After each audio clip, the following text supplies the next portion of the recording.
I can't seem to get a job. I don't like the status quo. I'm voting for something else. I do not believe that. I cannot believe that. Oh, Lord. And the reason I think you believe your drama. it is because you don't want to believe that that's what's really motivating them. It's always the case. People don't. So Megyn Kelly on the Megyn Kelly show has a panel of guests where they discuss everything from the election all the way to this current clip, including the Princeton professor who recently appeared on CNN or MSNBC or whatever. But on the panel, basically this professor accused every white person out there and other guests being too white to understand why Trump won, also contributed to racism. And then, you know, the guests on that panel from MSNBC fired back, and Megyn Kelly and other guests discussed it, and Megyn Kelly really does lay it out. I mean, after all, Megyn Kelly does have an experience in dealing with people on all sides of the aisle and stuff, where Megyn Kelly took a lot of shots from Trump as well as other people from different races as well. So here we are with Megyn Kelly and other panelists destroying this particular woke Princeton professor. Let's go ahead and jump right into it. Touch as a white person, and Stephanie stand by. said, Hold your thought on that. I'm going to play the soundbite and take it on the back end. So good. There's this sense, right, that whiteness, right, is under threat. The demographic shifts. The country isn't what all of these racially ambiguous children on Cheerios commercials are confusing the hell out of me. Right? Eddie, a lot of people voted because their life's too damn expensive, and it was here, and it they was voted for. You're telling me, Stephanie, that all of these people who believe that their lives are, that bread is too high and eggs are too high, that they voted for a convicted felon, a guy who said we can grab the pea. But I think there are tons of people that don't pay attention to, and I'm not defending it, don't pay attention to politics at all. But while we live in the most prosperous country in the world, people are saying life's not fair, I'm not doing well, my son's still living in the basement, I can't seem to get a job, I don't like the status quo, I'm voting for something else. I do not believe that. I cannot believe that. Oh, Lord. And the reason I think you believe your drama. it is because you don't want to believe that that's what's really motivating them. It's always the case.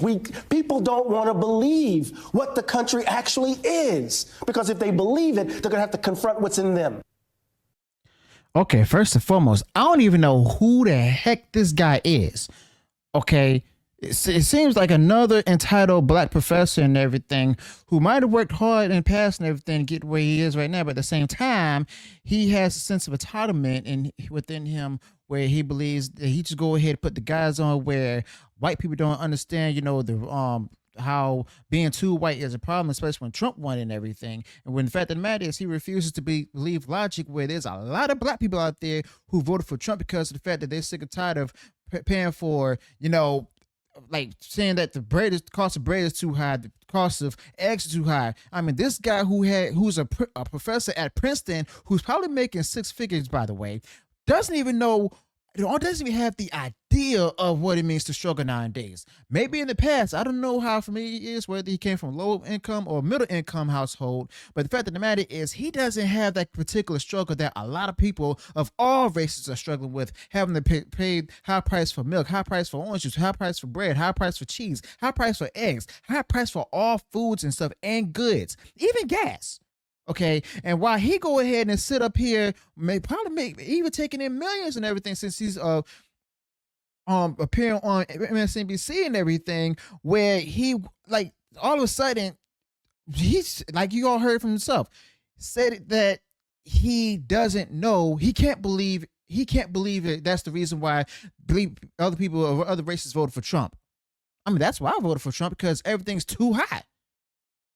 And when he was president, everything was much better. So we're going to see what Megyn Kelly and other panelists has to discuss and everything. And I guarantee you all that Megyn Kelly is about to destroy the arguments that this guy made, along with the other panelists. They're going to destroy him as well. But before we get back into it, be sure to subscribe to the channel and smash the like button in this video. Let's go ahead and get right back into it. Princeton University professor. Good Lord. Can I just say one thing? Like, all of it, you know, even her, I'm not defending it. they're uninformed. I mean, I just want to concede that they're uninformed. I'm not defending it. They don't have the time to understand what a fascist, awful person he is. So they just voted for their pocketbook. And then Emily playing like the emotion. You don't get it. He's basically playing the race card. Like, you don't understand. You don't want to believe what the country is, but I have to live it. I would have laughed in his face. It would have been fun to laugh in his face. Honestly, one of these days I want to sit down. I have a lot of Black listeners and viewers to this show.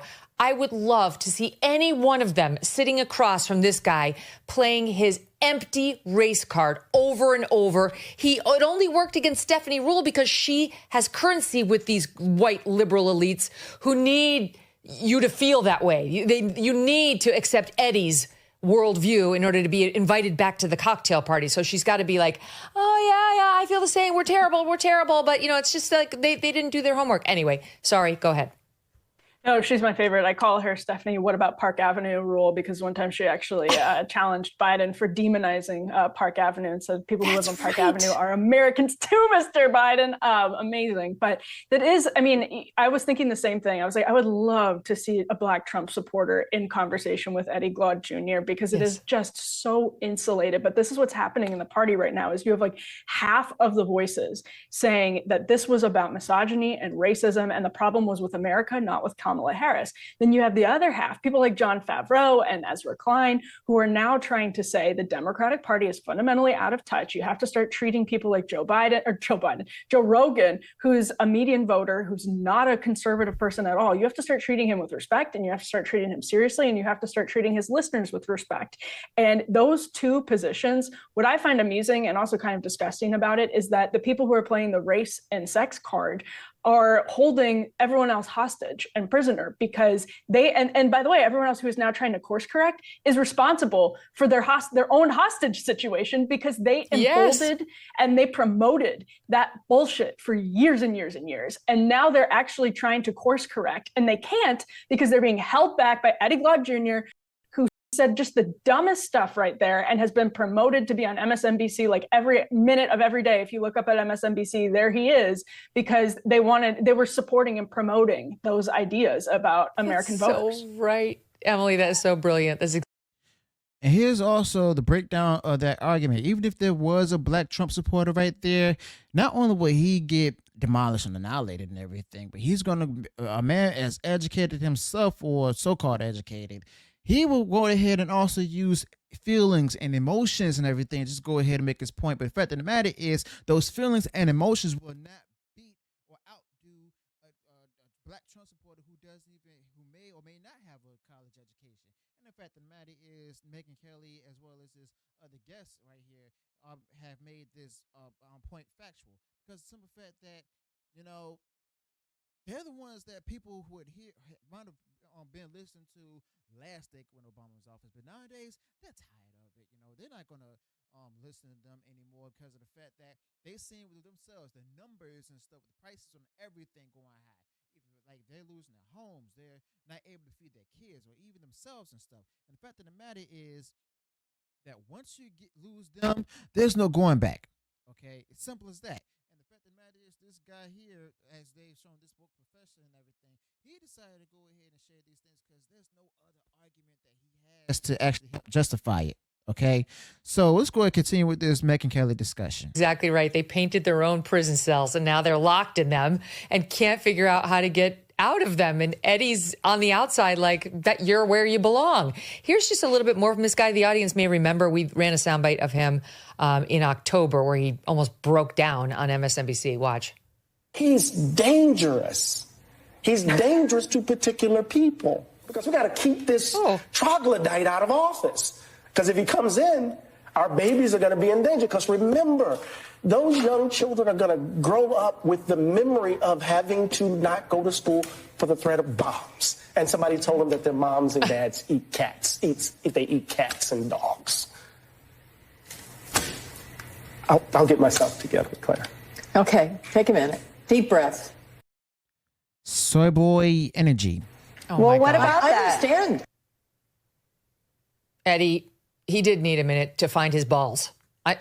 What's with the blubbering? Like, oh, they're going to have to. Oh, my God. The bomb threats were bullshit from a foreign country. Like, of course, they're talking about Springfield, Ohio, in the wake of the dogs and cats thing. Like, this is a manipulation, Eliana, by this guy to be on there like, I'm crying because I'm black and the children were shamed by the dogs and cats thing. And here he is again, now to Stephanie Ruhle, like, you just don't want to admit what America is to people like me. The whole point of this, and I made this point on Friday, is there's no excising that lunacy from the Democrat Party. They made the Eddie Glaude Juniors, and they're going to have to live with the Eddie Glaude Juniors. And I don't know what their future looks like, but they cannot coexist in the same party if they try to take out their fealty to identity politics. Well, Megyn, you asked why didn't Harris throw Biden under the bus and say, inflation is a huge problem, immigration is a huge problem. And I think part of it was fear of the Eddie Glaude Jr. wing of the party and how they would react if they saw her pivot to say, the concerns of Trump, the concerns Trump raises and the concerns of his voters are serious, because that faction of the party simply doesn't believe that. They believe that the animating force of those voters is racism, misogyny, and bigotry. And I think, there was no point throughout this election at which she was willing to stand up to the far left of the party, including in clarifying why she had pivoted away from some of her, Looney Tunes 2019 positions. And I do think, I think that's probably the best explanation for why she didn't disown Biden. And the other thing I would say about Eddie Glaude Jr., et cetera, is Trump thrives off of that off of the dynamic of their existence. Their views are so alienating to the MAGA wing of the party, and he truly thrives off of that dynamic. And when I see that sort of thing, my response is sort of like keep going. Me too. Because they are propelling. Every time one of those clip airs, a new Trump voter is created.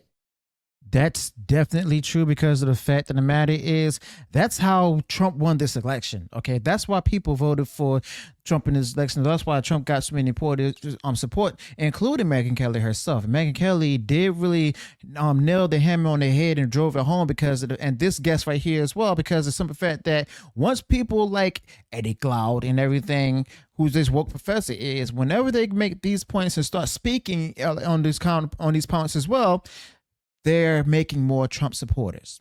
Okay, simple as that, because of the fact that the matter is people don't care about, it's like now they don't see race and stuff. They see that all races are affected by the bad economy and everything. All the prices going high. This is affected by all American citizens and stuff, even people around the world too, of every race. And the fact that the matter is, race doesn't even play a factor in this anymore, because of the fact that the only way that it plays a factor is the human race. That's it. And Megyn Kelly did do a great job with this panelist here. Let me know your thoughts about this in the comments below. Also, be sure to include any additional thoughts you might have this particular topic. If you enjoy what I shared in this video, go ahead, smash the like button, share this video far wide across social media. And if you haven't done so already, enjoyed all the content that I put out there, go ahead, subscribe to the channel, click the bell notifications, so that way you're notified of future uploads and updates. Till then, peace.